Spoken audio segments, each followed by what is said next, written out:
새날이 밝았습니다. 새 아침이 밝았습니다. 하나님께서 또 하루 생명을 주시니 감사할 따름입니다. 이 아침 먼저 주님 앞에 나아가 말씀에 귀를 기울이고 찬양하고 기도함으로 이 새벽을 깨우며 하루를 시작하십시다. 같이 우리 다 함께 하나님 앞에서 침묵의 기도 조용히 드리십시다.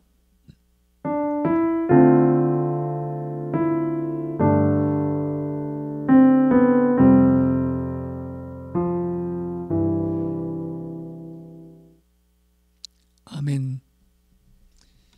우리 함께 부르실 찬송은 찬송가 301장입니다.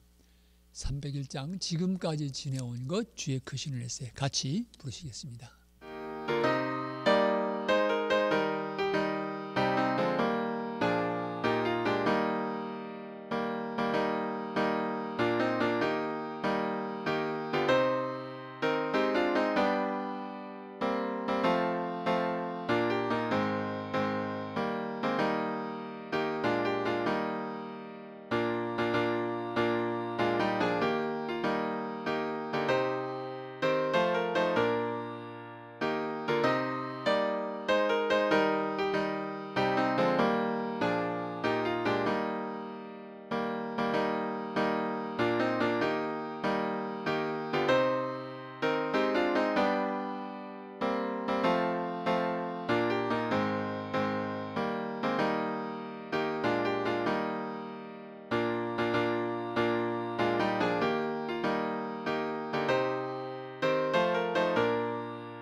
이 아침 우리에게 주신 하나님 말씀은 신명기 8장 1절부터 10절에 있는 말씀입니다. 신명기 8장 1절부터 10절의 말씀 같이 읽으십시다. 내가 오늘 명하는 모든 명령을 너희는 지켜 행하라. 그리하면 너희가 살고 번성하고 여호와께서 너희 조상들에게 맹세하신 땅에 들어가서 그것을 차지하리라. 내 하나님 여호와께서 이 40년 동안에 내게 광야 길을 걷게 하신 것을 기억하라. 이는 너를 낮추시며 너를 시험하사 내 마음이 어떠한지 그 명령을 지키는지 지키지 않는지 알려 하심이라. 너를 낮추시며 너를 줄이게 하시며 또 너도 알지 못하며 내 조상들도 알지 못하던 만나를 내게 먹이신 것은 사람이 떡으로만 사는 것이 아니요 여호와 입에서 나오는 모든 말씀으로 사는 줄을 내가 알게 하려 하심이니라. 이 40년 동안에 내 의복이 헤어지지 아니하였고 내 발이 부르트지 아니하였느니라. 너는 사람이 그 아들을 징계함같이 내 하나님 여호와께서 너를 징계하시는 줄 마음에 생각하고 내 하나님 여호와의 명령을 지켜 그의 길을 따라가며 그를 경외할지니라. 내 하나님 여호와께서 그를 아름다운 땅에 이르게 하시나니 너를 아름다운 땅에 이르게 하시나니 그것은 골짜기든지 산지든지 시내와 분천과 샘이 흐르고 밀과 보리의 소산지요 포도와 무화과와 석리와 감람나무와 꿀의 소산지라. 내가 먹을 것에 모자람이 없고 내게 아무 부족함이 없는 땅이며 그 땅의 돌은 철이요 산에서는 동을 캘 것이라. 내가 먹어서 배부르고 내 하나님 여호와께서 옥토를 내게 주셨음으로 말미암아 그를 찬송하리라. 이 아침 우리에게 주시는 하나님의 말씀입니다.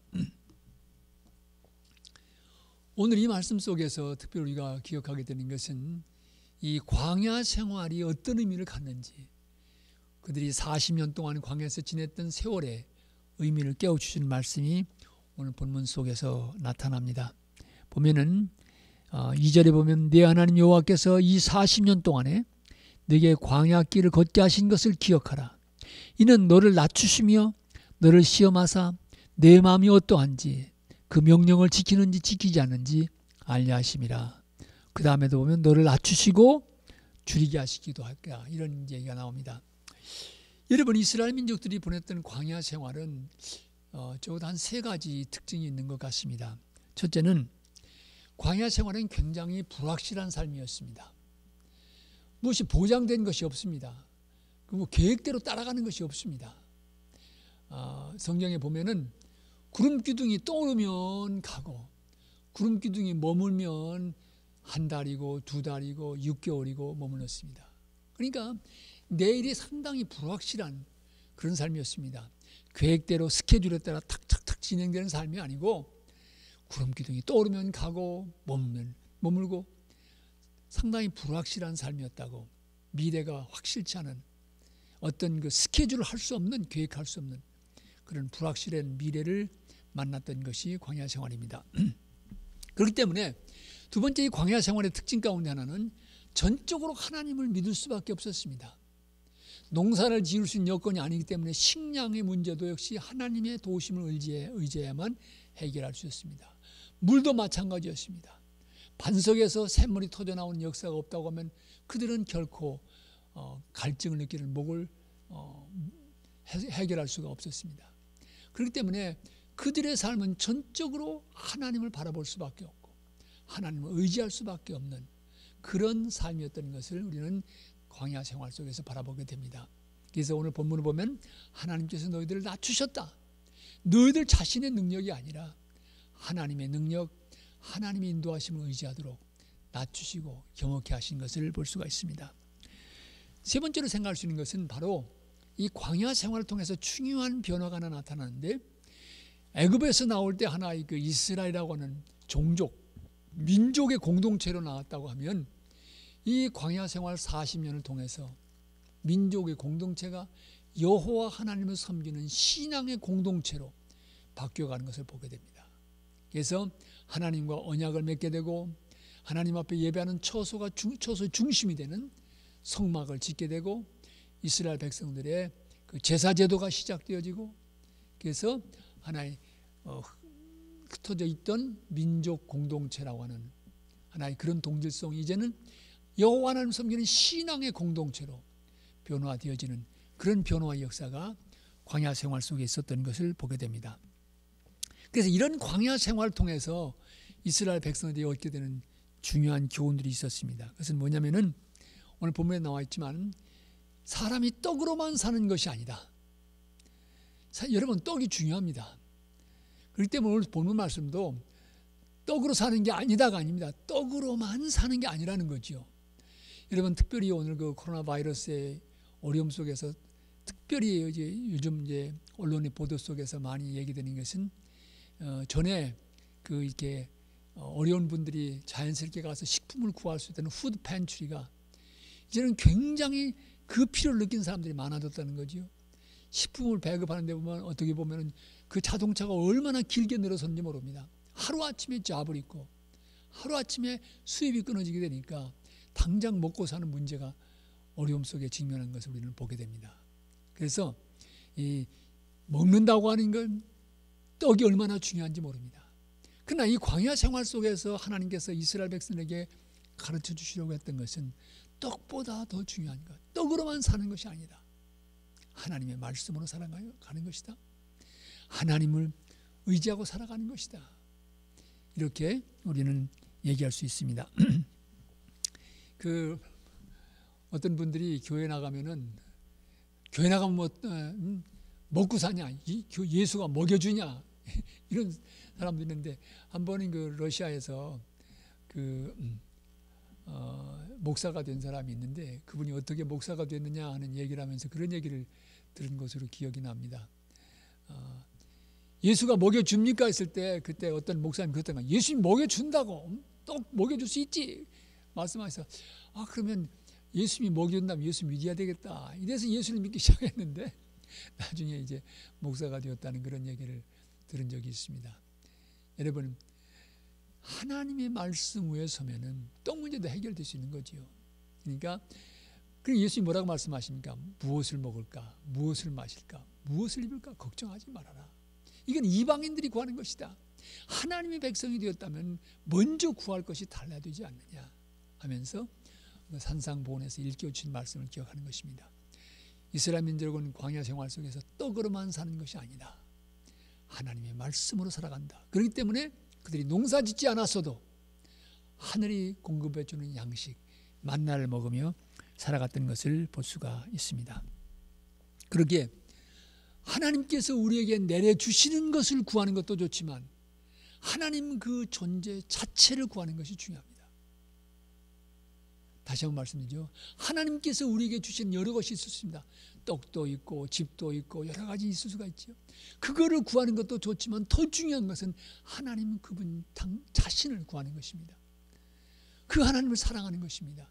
하나님께서 내려주시는 것, 그것도 귀하지만 더 중요한 것은 그것을 내려주시는 하나님, 원천 되시는 하나님을 기억하고 섬기며 살아가는 것이 중요한 것입니다.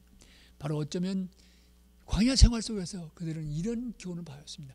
하나님이 함께 하시면 어떤 난관도 문제도 해결될 수 있는 것 그들은 경험했습니다. 반석에서 샘이 터지고 고기를 먹고 싶을 때 메추라기가 날아오고 하나님의 손을 붙드는 것이 바로 문제 해결의 길이라고 하는 것을 그들은 깨달은 걸 볼 수가 있습니다. 결국 많은 경우 우리는 믿음 생활한다고 하면서도 하나님이 내려주시는 것에는 관심이 있지만 하나님 그분 자체에 대해서는 관심을 덜 가질 때가 많습니다. 우리의 신앙의 초점이 바로잡혀야 되어야 생각이 되어집니다. 하나님을 구하는 삶, 하나님이 내려주시는 것보다 하나님을 구하는 삶이 필요하다고 말씀을 드릴 수가 있습니다. 그러면서 계속해서 모세가 이 이스라엘 백성을 향한 설교 속에서 강조하는 것이 있습니다. 새 땅에서 너희들이 유혹을 만나게 될 것이다. 7절 이하에 보면은 이런 말씀입니다. 내 하나님 여호와께서 너를 아름다운 땅에 이르게 하시나니 그것은 골짜기든지 산지든지 시내와 분천과 샘이 흐르고 밀과 보리의 소산지요 포도와 무화과와 석류와 감람나무와 꿀의 소산지라. 자, 9절 보십시다. 내가 먹을 때 모자람이 없고 내게 아무 부족함이 없는 땅이며 그 땅의 돌은 철이요 산에서는 동을 캘 것이다. 자, 10절 보십시다. 내가 먹어서 배부르고 내 하나님 여호와께서 옥토를 내게 주셨음으로 말미암아 그를 찬송하리라. 이렇게 기록하고 있습니다.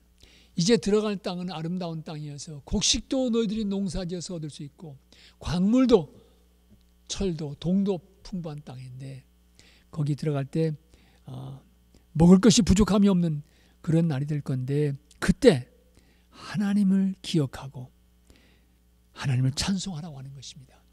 이 경고는 이제 내일 드리는 말씀에서 이어지는 것입니다. 특별히 내 힘으로 했다고 하지 말아라 하면서 하나님께서 그 백성들이 일깨우시는 것을 볼 수 있습니다.